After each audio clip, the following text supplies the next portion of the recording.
Hello, everyone. Welcome back to the Plains on the Prairie podcast. I'm Max. And I'm Sam. And we are back with another installment of our Minnesota Aces series. Sam, how many are we at now? This is 10. This is 10. Max All can't right. count that high. Yeah, 1, 2, 10, I think. Yeah, there we go. We have a really interesting one. As far as I'm aware, this is our first and only member of the American Volunteer, Military Volunteer Group? American Volunteer Group, or better known as the Flying Tigers. Yeah, absolutely. So this guy is actually local to our area, Percy Bartelt. Forgive me if I mispronunciate that during the episode. But yeah, local to our area, maybe not born locally, but settled here after the war. Right. So, and we actually have a cool exhibit about him here at the Fargo Air Museum over in our hangar too. So if you're ever in here, be sure to swing over there and, remember our podcast and the amazing notes that you learned while listening to us. So without further ado, Sam, should we hop right into it? Let's jump right in. All right. So Percy was born on November 14th, 1912 in Waseca, Minnesota. So if you're not familiar with Minnesota geography, Waseca is quite, I don't want to say exactly halfway, but it is in between Mankato and Owatonna, Minnesota, south of the cities. Probably closer to Owatonna, but, who knows? Yeah. Who cares? While in high school, he lettered in 4 sports, including basketball, and attended the University of Iowa, go Hawks, and graduated with a Bachelor of Science in Mechanical Engineering. So, dude was smart. Let's just put it that way. We have some engineer buddies, and I'm curious if one of them is listening to us. Not envious of their schooling. Right. Yeah. So while he was in college, he was in the United States Army Reserve Officer Training Corps, and while was in there, was able to receive a commission with the Army Corps of Engineers. Interestingly, however, he resigned his commission in the Army to become a naval aviator, which he got his commission in January of 1938, specifically January 2nd of 1938. His first military assignment was with VF-3 aboard the USS Saratoga, which, do we know off the top of the head what the C or CV number? CV-3. CV-3. So we're not talking about the Cold War Saratoga that my uncle would have served on. We're talking about the old Saratoga. One of the first carriers, and back then pre-war, the squadron, whether it's 3, 4, or 5, matched with the carrier number. Wow. So CV-3 is Fighting Squadron 3, Torpedo 3, and Scouting 3. So, and he would have been on CV-3. That's kind of an easy way of remembering things. Yep. Maybe a little helpful towards the enemy, to know what squadron is on what carrier. But and interestingly, they were flying Brewster F-2A Buffaloes before transitioning to F-4, F-3 Wildcats. Now, Sam, in our many meetings over the years at your apartment, we've talked about Buffaloes and some of those pre-World War II aircraft designs, those interwar. Yeah. Tell us a little bit about the Buffaloes. When were they designed? When did they first see service? What would they have been like compared to some of the frontline fighters that we know and love from World War II? Well, Buffalo, when it came out, was built by Brewster Aircraft, and one of their first designs. I mean, Brewster is kind of, to the average listener, maybe, or maybe someone who's just kind of on the surface into World War II aviation, the Buffalo has a terrible reputation. A lot of Brewster aircraft do. But the Buffalo, really, it was just a product of its time. The 1930s, I know we've talked about it plenty on the podcast and pre Aces series. The Buffalo was in that period of the 30s where just, where you're going from ragwings and biplanes into the monoplanes that were, retractable gear, 1,000+ horsepower. So it's just an airplane that, like I said, product of its time, had a good roll rate, just was slow and sluggish. With all the naval adaptations, you have the tail hook and things like that. It's just a heavy airplane. So in combat, it wasn't the best. I mean, the U.S. Navy got rid of the Buffaloes prior to the war, but the Marine Corps still had them, and they did serve in Midway with very little success. So the F-2A-3 Buffaloes. Bartelt probably would have been in Dash 1s or Dash 2s. A couple notable members of VF-3 were Butch O'Hare and Thatch Weave. Oh, yeah. Yep. So, Yeah. and hate to say it, if those of you who play War Thunder, his squadron's Buffalo is like one of the first planes you can fly in the game. Really? So that's kind of one little tie-in, I guess. And then the F4, F3 Wildcat, the Dash 3 Wildcat was the first mass-produced version of the Wildcat, which actually, funnily enough, didn't have folding wings, odd for an aircraft on an aircraft carrier, and actually only had 450s instead of the 6 that Wildcats later had in the Dash 4 and the FM2s. So, yeah, the Dash 3 was a good aircraft, though. I mean, that's what you saw into Guadalcanal, 1943. Then you still had some of them on the front lines of the Dash 3s and the fighting alongside the Dash 4s once the Hellcats came along. I was going to say, the Wildcat wasn't really, because, people always put it up against the Zero or the Hellcats. The Wildcat, in my opinion, wasn't a bad airplane. No, and it's one of those things that depends on theater as well. Like the Buffaloes, they just couldn't intercept. I mean, they were used by the Dutch and the British in the South Pacific, in Singapore, Malaya, Java, and they fought alongside funnily enough, they fought alongside the Flying Tigers, in some missions, the British and the New Zealand and Australian Air Forces. But yeah, their time to altitude wasn't very great. The only people who really saw success with the Buffaloes were the Finns. And no naval adaptations, no tail hooks, a much lighter plane, not much armor, and they fought at much lower altitudes against the Russians. Put you on the spot here. You don't have to answer if you don't know. Do you know how many Brewster Buffaloes are still in existence today? There's one wreck in Finland.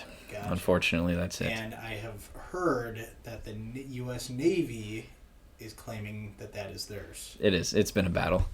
And it's kind of... and there's a bunch of Dash 3 Wildcats at the bottom with the Lexington. Yeah. There is one flying. I forget who has it. I think Lewis Airlet? No? I think you're right. They were at Oshkosh, and I saw them a couple years ago. It has the Butch. meatball. Yep, and it's Butch O'Hare's. Cool. So it's really cool. But yeah. We'll kind of get back into it here. Yeah, so we left off. So he resigned his U.S. Navy commission. So now, to backtrack, he has resigned his commission now in the U.S. Army Corps of Engineers, and now he, in the summer of 1941, resigns his commission with the U.S. Navy to join a little-known group at the time called the American Volunteer Group, otherwise known as the AVG, being attached to the 2nd Squadron. Now, for the sake of time, and because the Flying Tigers are arguably the 2nd or 3rd most famous flying squadron in American military history ever, we're going to just let you guys search up the history of the AVG yourselves. But with that being said, we will talk about who paid the AVGs. Kind of interestingly, you could kind of consider the AVGs mercenaries. In a way. Yeah. In a way. They were employed by the Central Aircraft Manufacturing Company to keep things kind of on the as good as you could keep it with the Japanese. And they were still in negotiations when this was formed. Right. So as there were still, like you said, there were still negotiations in hopes of preventing an all-out war. So the pilots were paid $675 a month, which for 1940s that's a lot. money, that's insane. That's really You'd understand why people resign their commissions to go do this. Absolutely. Especially during the Depression. It's still winding down at this point. Yeah. And there was a $500 bonus for every enemy aircraft that was confirmed to be shot down. I pardon the interruption. I have to do, because I'm a math nerd when it comes to interest rates. You want to see what it is in 2024 dollars? So let's see. What do you think? 1938 or should I do 1940? 1940. 1940. And while he's doing that, they'll just kind of fill in. Yeah, please. So there was, the Chinese Air Force. This was under the Chinese Air Force, but the Americans funded all the aircraft or sent them out and kind of did more or less a loan on these aircraft. So Bartelt was one of the originals. There's many other names. Tex Hill, Pappy Boyington was another Flying Tiger. Oh, looks like Max I has this got number. one. How much would that $675 be a So month? $675 in 1940 is $15,152 today. Mm-hmm. And then 500, so every enemy aircraft shot down, you would get $11,222. So business was like that was good money for pilots. Well, and look at that. You're clearing well over $100,000 a year. Mm-hmm. I mean, pre-tax, but still, you're. And then you're going to a good cause at this time. The the Japanese were not. There was bad press. You had Nanking and all these other atrocities that were starting to leak out. And then, Japan was getting, repeat what Hitler did in Europe. Hey, I want this territory. I want this territory. We're taking it. And they're just going to do what they can to appease and not get into that war. But by this point, the U.S. was cutting off oil supply, and war was getting inevitable at this point. Yeah, you could see the clouds forming for Yeah. sure. So we'll kind of fast forward a little bit. So the American Volunteer Group was training and stuff at the time Pearl Harbor happened. All the big sweeping offensives the Japanese unleashed started. So the American Volunteer Group, the Flying Tigers, were based primarily in South China, actually northern Burma as well. And they didn't really start seeing a lot of action until mid to late December into January. And that's where Bartelt started seeing some of his first successes.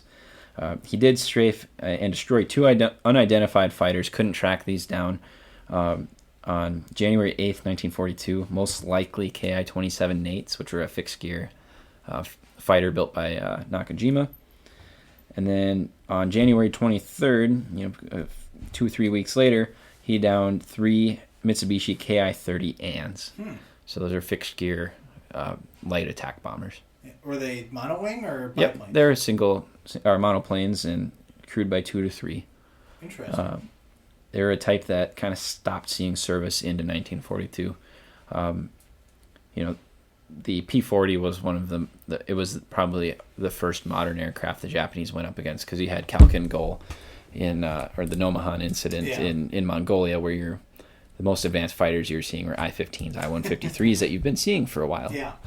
So because I'm interested, the Japanese planes at the time and the American planes at the time, would that have been like the Americans flying, let's say, an F-86 Sabre, whereas the Japanese were flying, let's say, an F-4 or an F-101 or an F-100? I wouldn't call it that, because at this point, you're also seeing the Oscars and the Zeros coming out. I mean, the Zeros were there at Pearl Harbor, right? So in this theater, the Japanese kind of considered the Chinese Air Force backwards. Old, attrition was high. I mean, you had a guy like Claire Chennault come in and revamp everything, but when you don't have your experienced pilots, what do you do?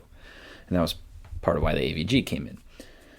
So you're seeing, kind of that transition of some of these. I mean, just like in the European theater, you saw older Mark Spitfires and Hurricanes going against early model 109s. Mm-hmm. You're kind of seeing a transition on the Japanese side of things. And the Japanese air arsenal is just super diverse at the beginning of the war. I mean, it kind of was throughout the war, and pretty much every air force in the war, which is why I love World War II aviation history. It's just so much different. Now I'm like, okay, there's an F-16, F-15, F-22, and F-35, 4 types. Kind of want more. But that's just, I'll get off that. No, I'll get off the soapbox. I'm in the same way with Cold War aviation, as our listeners are very well aware.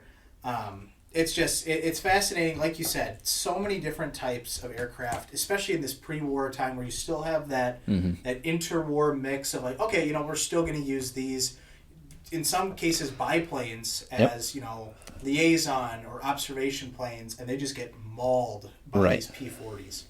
Well, and the Japanese still kind of were choosing agility over armor, and not that they were going for agility and bombers or anything. They just lit up like a match, And that was the same thing with these next 2 victories that made him an ace. He actually did down 2 Ki-27 Nates, which you just discussed, on January 24th, 1942, near Mingaladon, and he was on a mission that was joint operated with RAF Buffaloes. I don't recall the squadron, against Ki-21 Sallies, which were twin-engine Army bombers. So these are all Army aircraft that he shot down. So that made him an ace.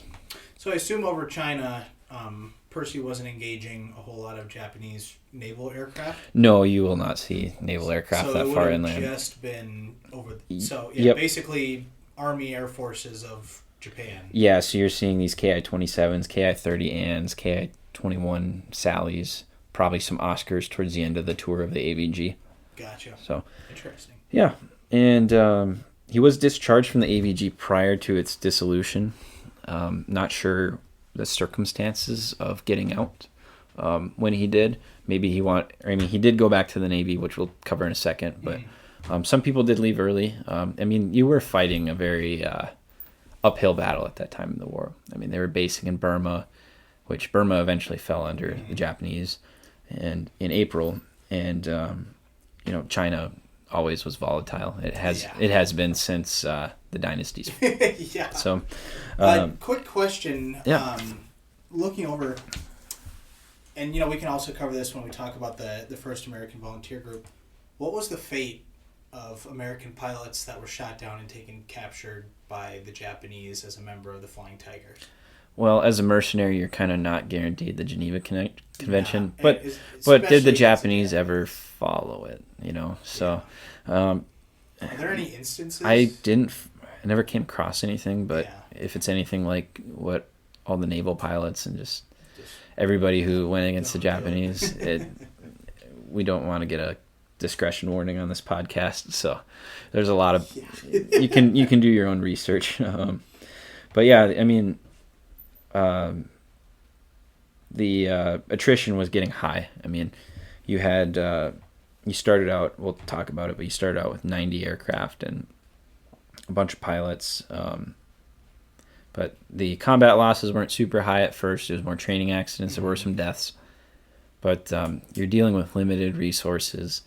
You're always intercepting. You're always on the defensive. So that's another thing. You got the threat of strafing, which, as we talked about on our last episode of Bill Hennon, most planes were lost to strafing. So you're just kind of on your back foot the whole time. Always keep an eye out to the sky even when you're on the ground. So morale was kind of hit and miss with some people. Like I said, we're not going to speculate on why he was discharged, but he did rejoin the Navy in September that was after the AVG did dissolve. And then he did serve as an instructor for the rest of the war, which having his time in the AVG served as a huge asset. Go back to that fighter doctrine that we always talk about. Was one of those instructors to train pilots at their level. And but he was hospitalized at some point during the war for 28 months due to a lung infection. So he was laid up for a while. 28 months? Yeah. And at some point he did, just kind of say enough was enough. And in 1951, according to one source, he was medically discharged. Gotcha. So. Well, let's see. 1938 to 1951, that's still 13 years. A lot of transition in the U.S. Navy. And not just, the military as a whole, going from, in 1951, was the Navy flying? They were flying Cougars or? Panthers and Banshees and the first Phantoms. So you're starting to see the jets and still have a mix of Sky Raiders and Corsairs in there. So later in life, Percy eventually relocated to Detroit Lakes, Minnesota, where he worked as an engineer for the state until his retirement in 1974. And he passed away a few years later on March 29th, 1986, at the age of 73. Is he buried at the Veterans Cemetery down in Minneapolis? I believe so. I couldn't find anything. I couldn't find anything either. His family still, to my knowledge, lives in Detroit Lakes as of a few years ago. I believe one of the air traffic controllers is family with him. Or this was according to an article about 8-9 years ago. Gotcha. But very cool. If you are related, we would love to hear from you. So leave us a comment, shoot us an email. We always love those comments and got a few of those from YouTube or messages. I mean, that's how we were able to make our last episode even possible. And so we love to hear from it'd be fun to do a follow-up. Absolutely. Yeah. So now we will talk about the first volunteer group, or the Flying Tigers. So they were formed in April of 1941 and commanded by the Chinese Air Force advisor, Claire Chennault, who was an American, but had been contracted through the Republic, I believe, Republic of China, to help bolster up their air forces, especially when you consider China has already been at war with Japan since the early 30s. And itself. Yeah. Well, yeah. Oh my gosh. Yeah, they. That we'll just leave it at that. Let's just say that they were initially equipped with 90 P-40B Warthawks with 30 of, basically divided that into three separate groups between the three squadrons. Bartelt belonged to the second squadron, which was nicknamed the Panda Bears. Kind of a cute and cuddly nickname. Yeah, it's the cutest one. Yeah. And despite their lack of resources and attrition of the planes and pilots themselves, the AVG was quite successful in combat, and they destroyed 297 enemy aircraft, with 229 of those being aerial victories. Now, kind of backtracking here to what we had talked about during his military career, but the P-40Bs at this time were those, brand spanking new. So would a Japanese pilot have seen that and been like, oh my God, what have I gotten myself into? Or would they have been like, oh, that's clearly an American pilot? Well, the thing is the P-40 itself, the U.S., they've been flying, I think 1937 was the year of the prototype. The British were getting them through Lend-Lease, same with the Soviets. I don't know I forget when the Soviets exactly got them. But the P-40B at the time was armed with 250s and 430s. Gotcha.